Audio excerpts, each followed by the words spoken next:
NLTV. Today we are here at Hotel Japfu Kohima to know more about the one-day state-level symposium on model guidelines for protection of children from Sexual Offence Act 2012, organized by the Nagaland State Commission for the Protection of Child Rights under the aegis of National Commission. So let us go ahead and see.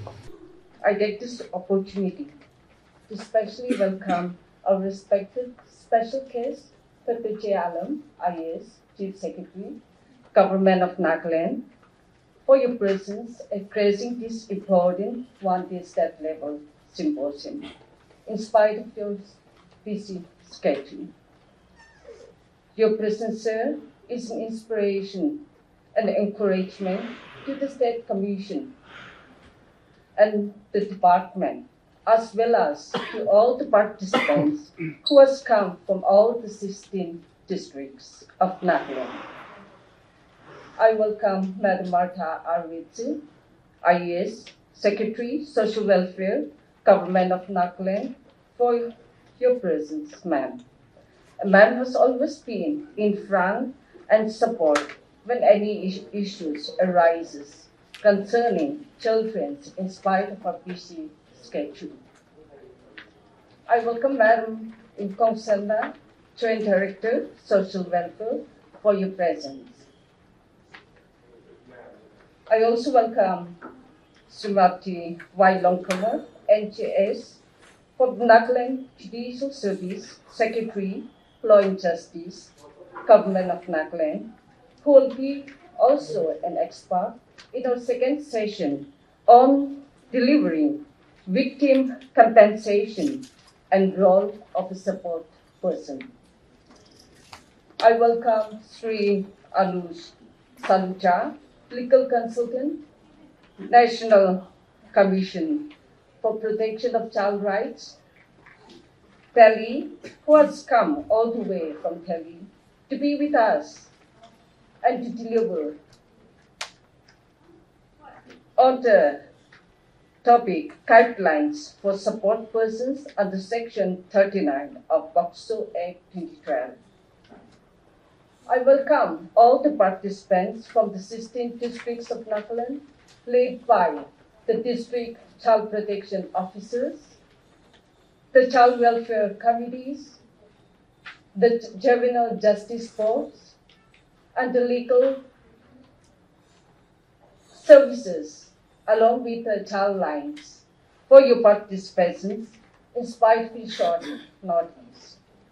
I welcome the media fraternity for your presence, and you're always ready to help with wide publicity. And I also request that today, the awareness that you will provide will be on this symposium will have a larger impact. Today's symposium will serve as a vital platform to come together, share our knowledge, strengthen our commitment to safeguard the rights and well-being of our children. I request the participants to actively participate in discussion, exchange insight for deeper understanding, and to reaffirm our commitment to uphold the rights of every child to live free from harm. Once again, I welcome all of you. Thank you. Respect also goes out to both the resource person, Madam Longkumer. She is also the Secretary of the Law and Justice Department, who will be very soon elevated as a judge to the High Court. She has taken all the pain to come here as a resource person.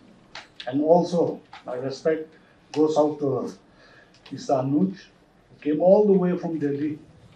He's a consultant, as you can see in the program, for the NCPCR. And my secretary here, Kamla. My respect also goes out to my legal consultant, who is not among us right now. And to all the participants who are drawn from CWC, DCPU, CW, PU, SLSA, JJB, CCIs, Childline, and not forgetting our media friends. I'll not take much time as our resource persons, both of them will be dealing extensively on the purpose of this support person. But I would like to little bit mention about how the formation of this commission. This commission was instituted in the year 2013, in the month of October on 4th. So now we have come over a little 10 years now.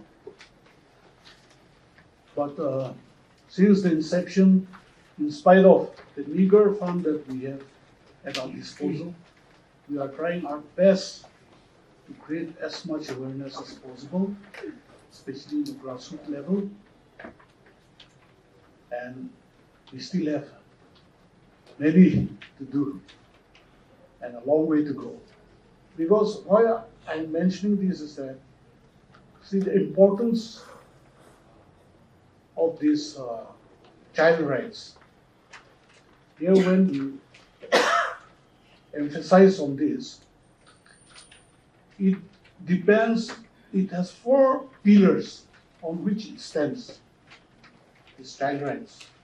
Number 1 is right to survival, right to protection, right to development, and right to participation.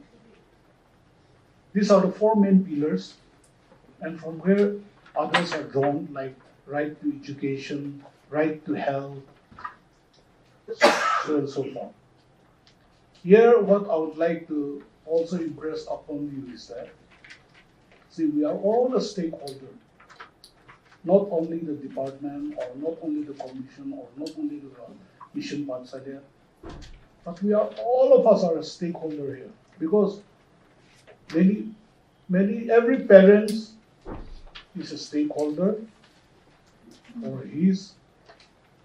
for their children, and every brother, every sister is a stakeholder for their siblings, younger siblings.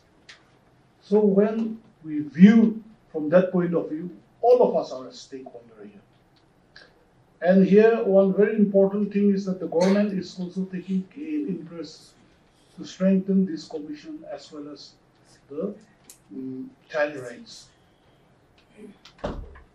It's like it is a dream of every government to build a vibrant society, a vibrant future. And for that, children are the backbone of the nation, as we all know. So we need to keep all those rights in proper place. And it is the big responsibility for all the participants here today, all of us, to keep all those things in a proper place, so that the children are given a conducive atmosphere, protection is given to them. That's how it will develop their mental abilities, and development can take place in many forms, educational, health, and mentality, without any fear. So here, the importance of support person plays a vital role. Earlier, under Section 39 of the POCSO Act, it was, of course, there's an indication to have a support person, but then until this guideline came out, now according to this guideline, it has made it mandatory to have a support person, and I impress upon the department that this should be strongly implemented. Because without support person, the cases may not lead to the desired conclusion. Earlier, prior to the guidelines of these, we used to have a support person drawn from CWC or DCPU, some other units. And it is very unfortunate to also mention the fact that sometimes, half-heartedly support persons used to be there, and all of a sudden they just vanish or without completing the cases. So it was like that. But now, with the introduction of this guideline, I'm sure it is going to strengthen the Act to its logical conclusion. So, with these few words, as I've already said earlier, the importance of support person will be dealt by extensively by both our resource person. Let me end my time here. Thank you so much. Department, Ms. Y. Longkumer, Mr. Anush Saluja, the resource person from Delhi, members of the Commission, Secretary, Department of Social Welfare, the Director, Member Secretary of the Commission, the officials from various departments, representatives of NGOs coming from all over the state, and friends from the media, ladies and gentlemen. I'm very happy to be here. I can see that the hall is packed to capacity. That shows the interest in the subject and the effort that the organizers have made to bring together large number of people to deliberate on this very important subject. As we all know, this POCSO Act of 2012 has some provisions that guidelines have to be made by the states. But then maybe the states were a bit slow perhaps in framing their own guidelines. So the commission, National Commission has come forward and they have provided model guidelines.